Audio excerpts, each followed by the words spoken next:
다시 한 번 더 주일 예배 가운데 나오신 성도 여러분들 주님의 이름으로 환영하고 축복합니다. 우리 옆 사람과 한 번 더 인사했으면 좋겠어요. 오늘 너무나 기쁜 날입니다. 해피데이입니다. 우리 인사할까요? 우리 서로 바라면서 해피데이입니다. 우리 다시 한 번 더 오늘 정말 영광스러운 날입니다. 영광스러운 날입니다. 제가 정말 좋아하는 찬양이에요. 해피데이. 오늘 하나님께서 오늘 우리 가운데 정말 놀라운 일들을 이루어 주실 줄로 믿습니다. 아멘. 그래서 오늘 해피데이고 영광스러운 날이라고 우리가 인사를 나눈 거예요. 담임 목사님께서 지난주부터 그리고 다음 주 돌아오는 토요일까지 컴패션의 서정인 목사님과 또 박형원 목사님과 함께 영국 런던의 또 알파 리더십 컨퍼런스에 참석을 하고 계십니다. 그래서 다음 주 추수감사절 때는 돌아오셔서 또 말씀을 전해 주실 텐데요. 그 영국 모든 일정 가운데 하나님의 은혜와 또 보호하심이 있기를 또 우리 담임 목사님을 위해서 함께 같이 기도해 주시면 감사하겠습니다. 제가 기도하고 오늘 함께 말씀 나누도록 하겠습니다. 하나님, 오늘은 너무나도 기쁜 날입니다. 그리고 오늘은 너무나도 영광스러운 날입니다. 왜냐하면 하나님께서 오늘 이 시간 우리와 함께 계시고 놀라운 일들을 행하실 것이기 때문입니다. 하나님, 우리가 그것을 기대하며 나아갑니다. 우리의 어떠함이 아닌 하나님의 그 전능하심으로, 우리를 사랑하심으로 우리 가운데 하나님의 뜻을 마음껏 펼쳐 주시옵소서. 그렇게 일하실 주님을 기대하며 살아계신 예수님의 이름으로 기도드립니다. 아멘.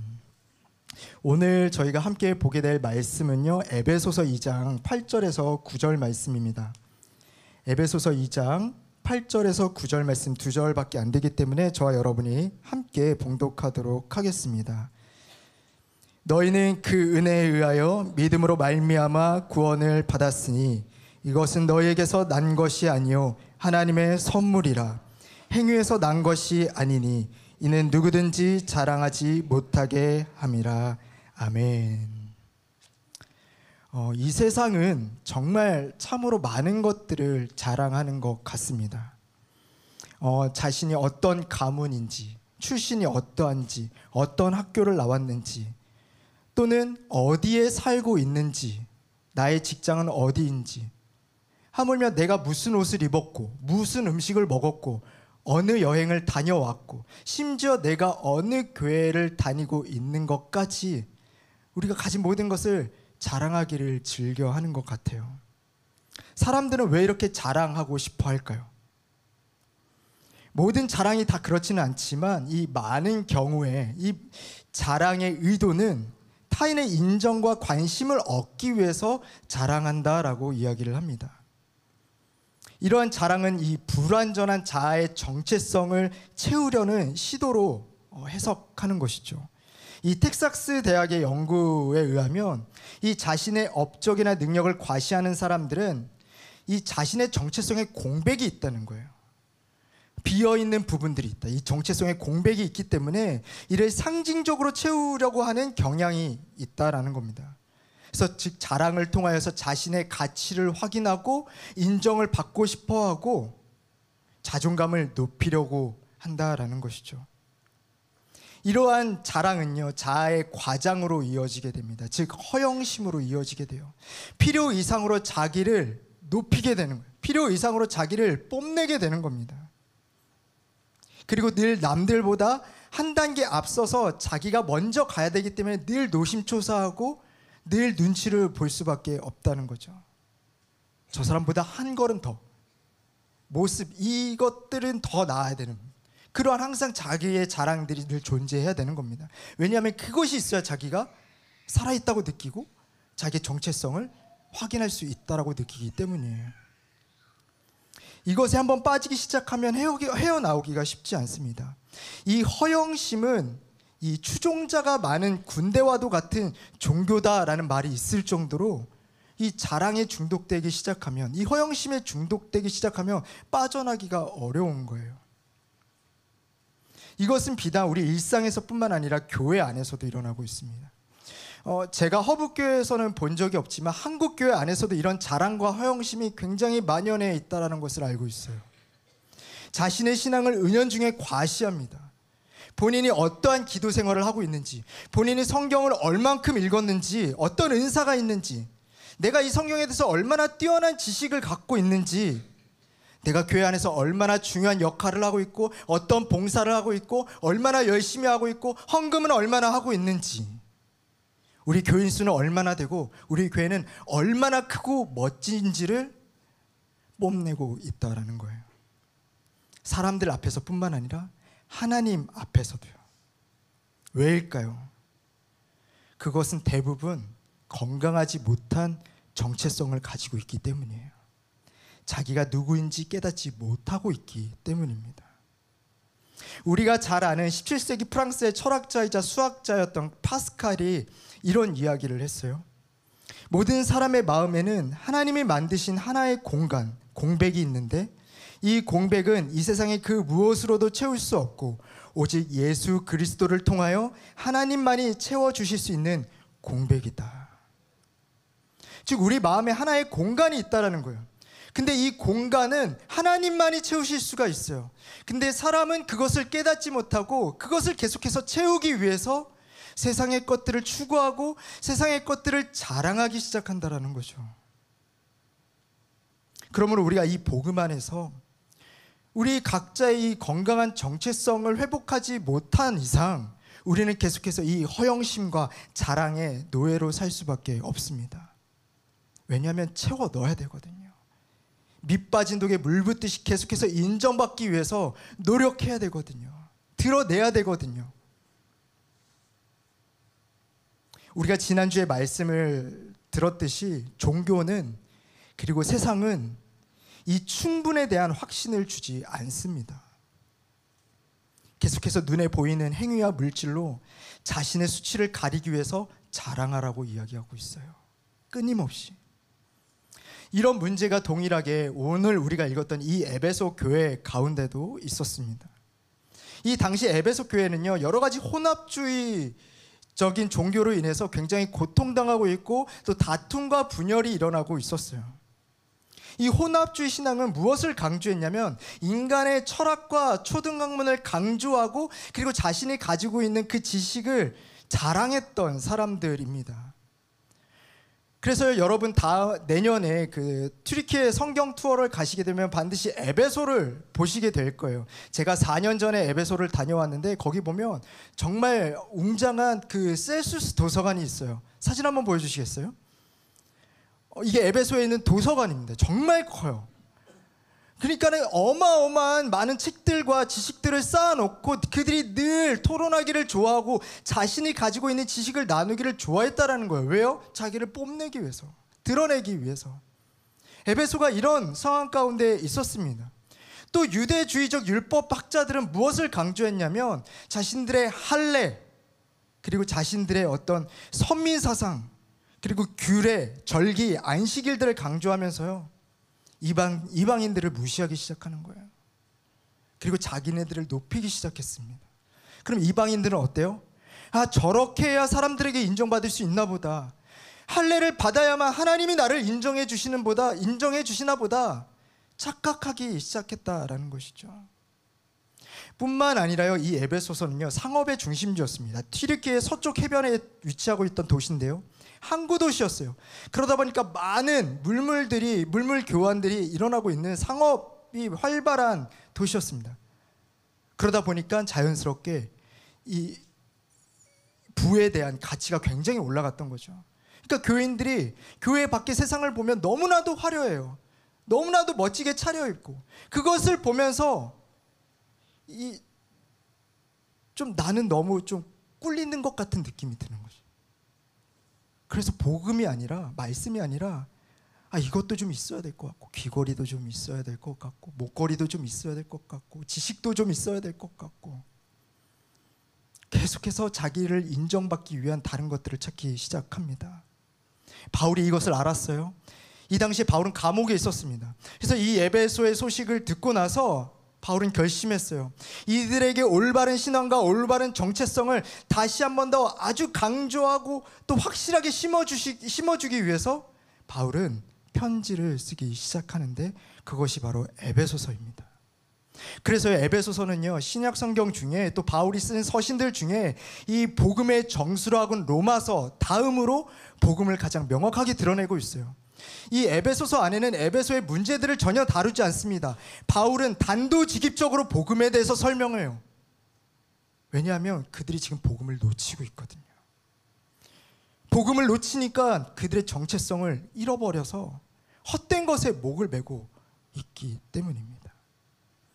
그래서 바라고 원하옵기는 저와 오늘 여러분들이 이 에베소 편지를 함께 살펴봄으로 말미암아 우리 안에 이 복음이 다시 한 번 더 새로워지고 우리의 그 정체성, 하나님이 부어주신 허락해 주신 그 정체성을 다시 한 번 더 회복할 수 있는 그러한 은혜가 있기를 주님의 이름으로 축복합니다.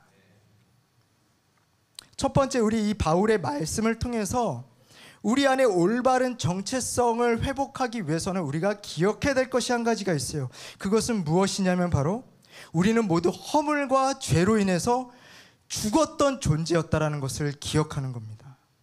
허물과 죄로 인해서 죽었던 존재였다.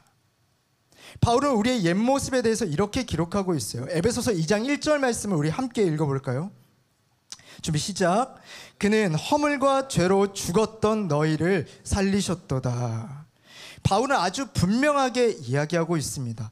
허물과 죄로 죽었던 너희를. 죽을 뻔했다? 죽을 수도 있었다? 아니면 너희가 죽을 수밖에 없었던 그런 상황 가운데 있었다라고 말하고 있지 않습니다. 바울은 아주 분명히 너희는 이미 죽었었다라고 이야기를 하고 있어요. 이것은 바로 영적인 죽음을 의미합니다. 허물과 죄로 죽었던 너희를, 생명의 근원 대신 하나님과 끊어져 있는 상태를 의미하는 거예요. 마치 포도나무 가지가 포도나무에서 떨어져 바닥에 뒹굴고 있지만 그 잎사귀, 그 푸르른 잎사귀가 매달려 있고 열매들이 매달려 있다라고 해서 그것을 살아있다라고 우리가 얘기할 수는 없는 것처럼, 이미 그 나무에서 끊어졌기 때문에 그것은 더 이상 열매를 맺지 못하고 언젠가는 썩어질 수밖에 없는 이미 죽은 존재라는 것을 우리는 알고 있는 것처럼 저와 여러분들이 그런 존재 가운데 있었다라는 거예요. 하나님과의 영적인 끊어짐으로 말미암아서요. 살아는 있으나 실상은 죽어있는, 더 이상 열매를 맺을 수 없는, 계속해서 썩어져 갈 수밖에 없는 그런 상태였다. 즉 하나님에 대해서 관심도 없고 그분이 말씀을 해도 이해도 못하고 깨닫지도 못하고 늘 자기 자랑과 자기 욕심에만 매여 사는 그런 삶을 살았다라는 거죠. 제가 오늘 예배를 드리는데 찬양을 막 부르는데요, 이 스마트워치가 계속해서 알람을 울려요. 무슨 알람인가 딱 봤더니요, 소음이 너무 심하다는 거예요. 하나님을 알지 못하는 워치는요, 이 예배가 소음일 수밖에 없어요. 영적으로 연결되었지 않기 때문이에요. 우리가 그렇게 살았다는 거예요. 예배가 중요하지 않고 찬양이 중요하지 않고 말씀이 중요하지 않고 그냥 내 소견에 오른 대로.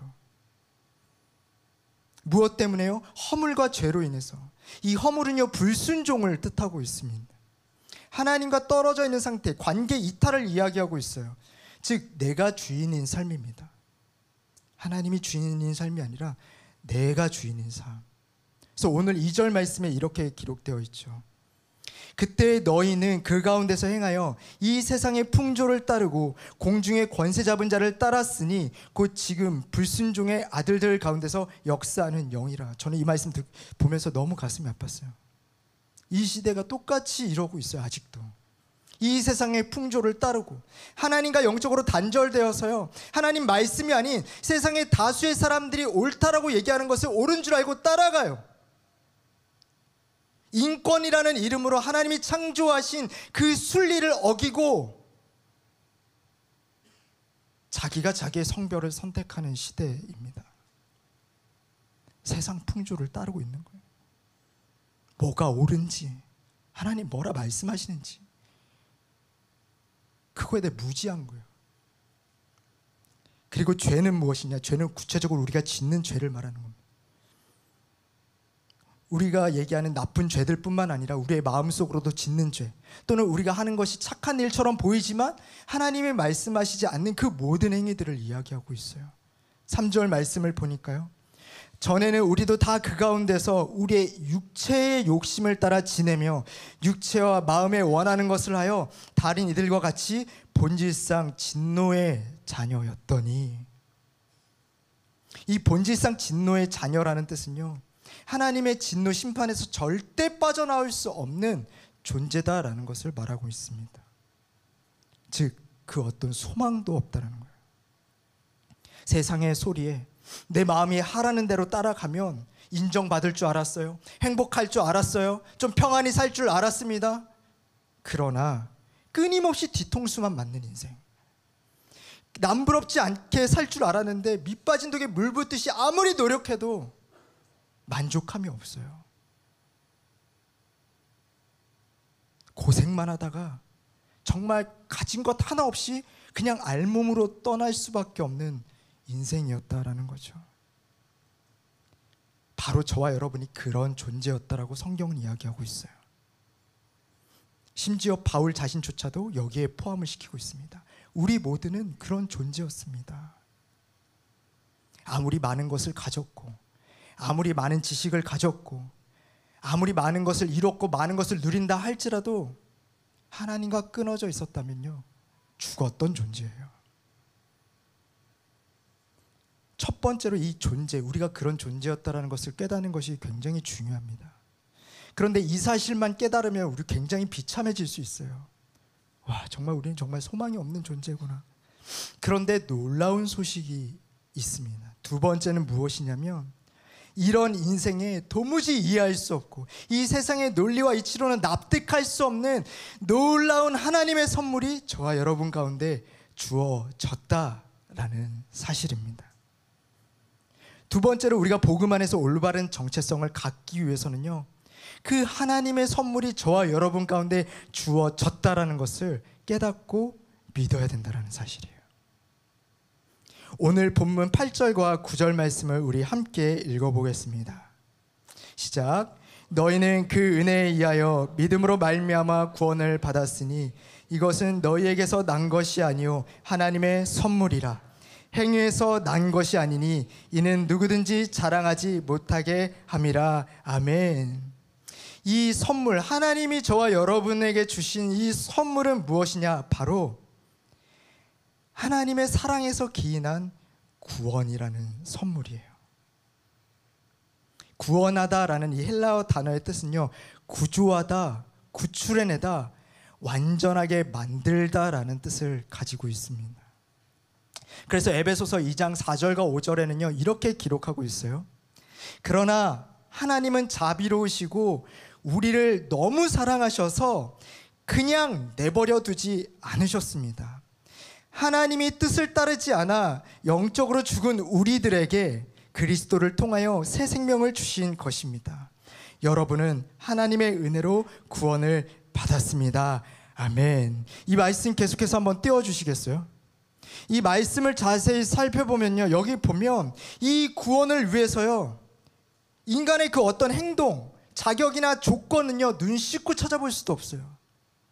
너희가 이런 조건이 됐기 때문에, 이런 자격이 됐기 때문에, 너희가 이렇게 했기 때문에, 기도를 이만큼 하고 성경을 이만큼 알고 이만한 업적을 이뤘기 때문에, 나한테 이렇게 했기 때문에 하나님이 우리를 사랑하셔서 이런 구원을 베풀어 주셨다라는 말이 단일도 나오지 않습니다. 이것은 무엇을 뜻하는가?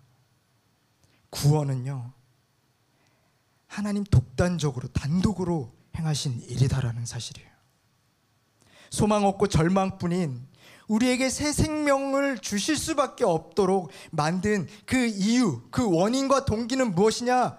그것은 우리에게 있지 않고 우리를 사랑하신 그 하나님의 크신 사랑에 있다라는 사실이에요. 우리를 향한 그분의 사랑 때문에. 그래서 성경은요 이 구원을 선물이라고 얘기하는 겁니다. 선물. 이 선물이라는 헬라어 단어 뜻에는요, 선물이라는 뜻도 있지만요, 희생이라는 뜻을 가지고 있어요. 희생.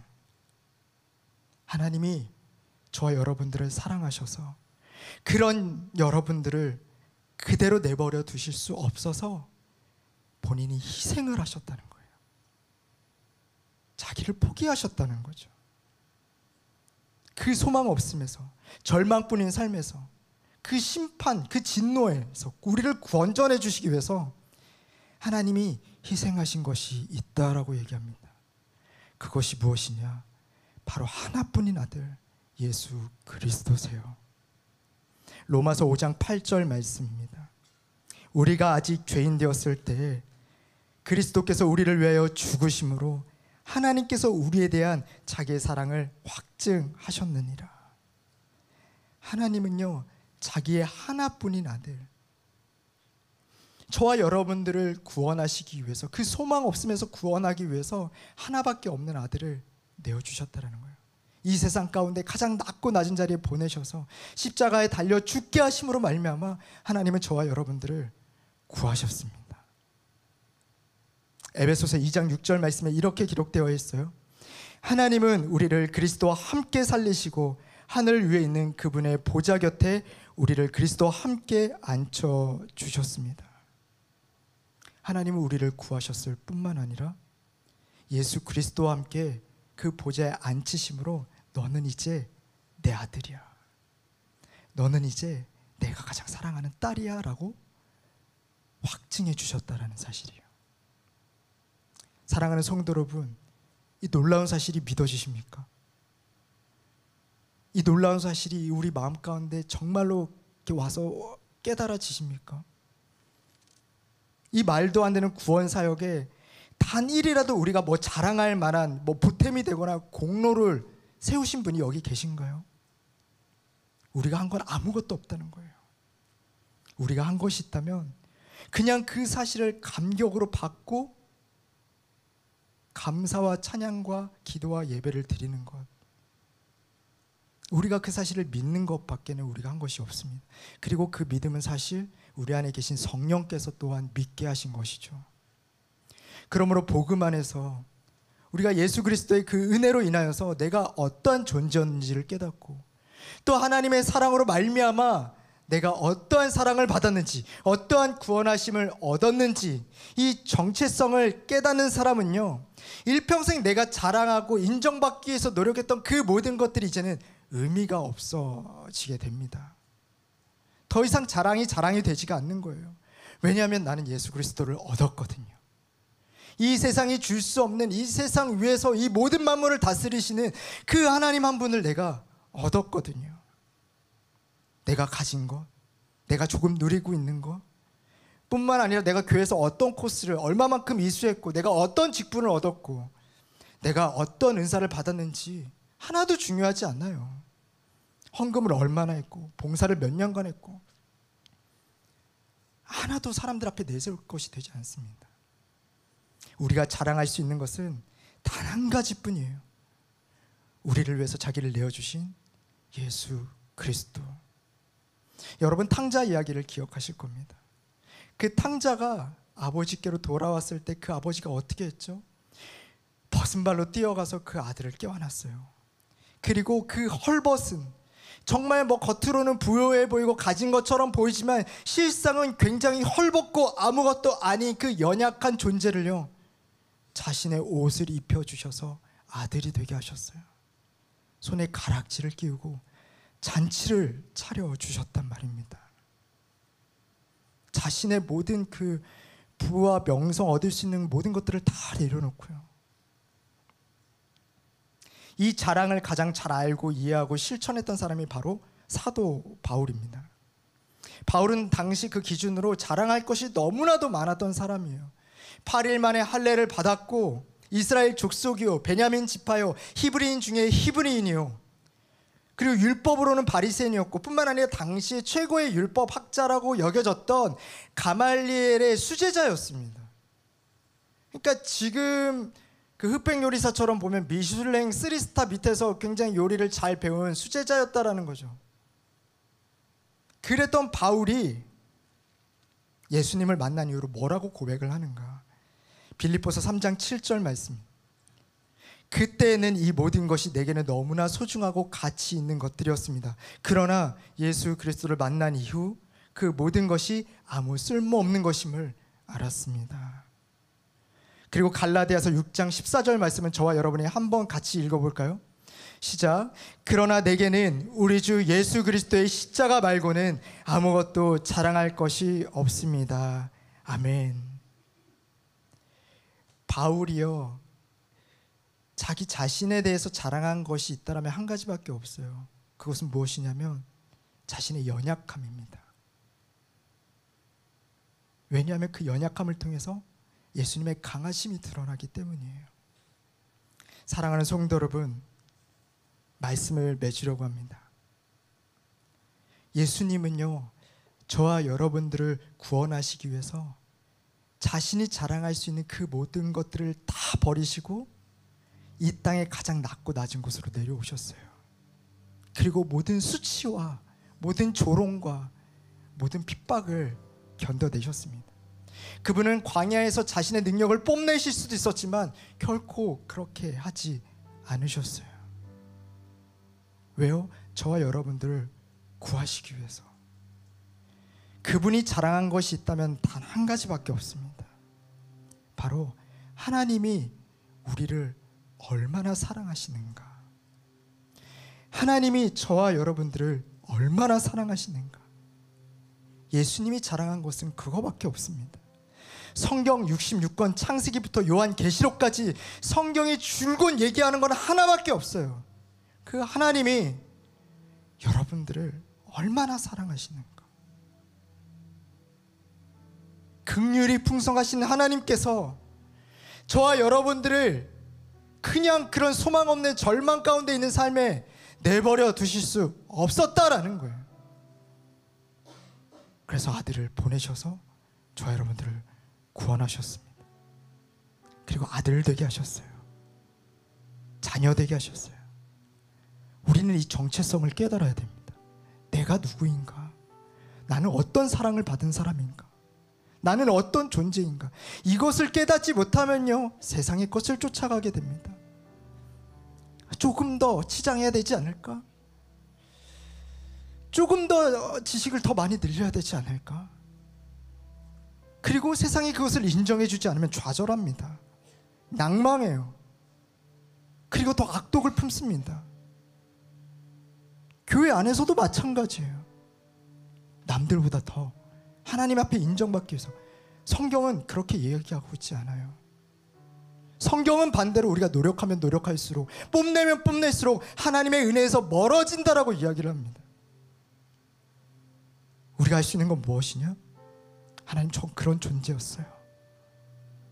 그런데 주님이 제게 선물을 주셨어요. 주님 감사합니다. 주님, 제가 자랑할 것은 주님밖에 없습니다. 남들보다 조금 더 좋은 차 타서 뭐 해요? 남들보다 조금 더 배워서 뭐 합니까? 물론 중요하죠. 그러나 자랑의 대상이 되지 않아요. 왜냐하면 예수님 앞에 우리가 섰을 때는요, 그냥 벗은 모습 그대로 그냥 쓸 거기 때문이에요. 그리고 예수 그리스도께서 입혀주신 그 옷만을 우리가 자랑할 수밖에 없게 됩니다.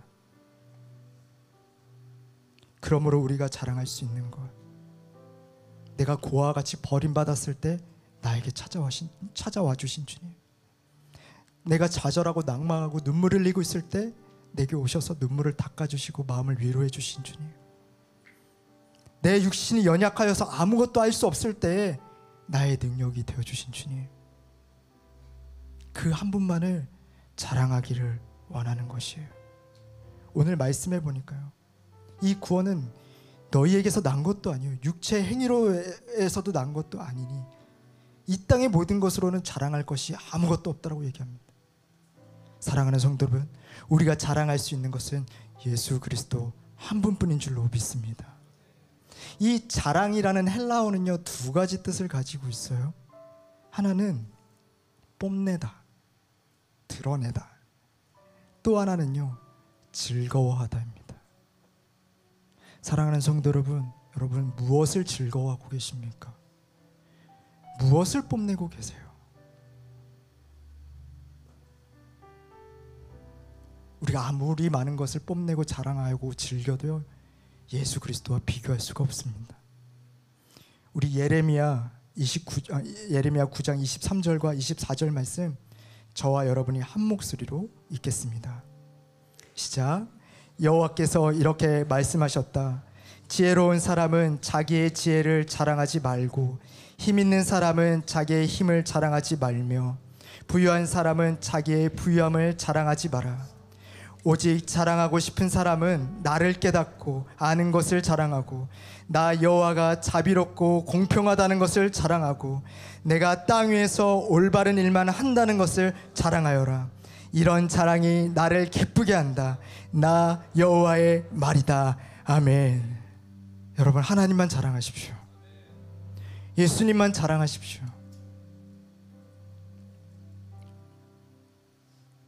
나 자신, 세상의 것을 뽐내고 즐거워하기보다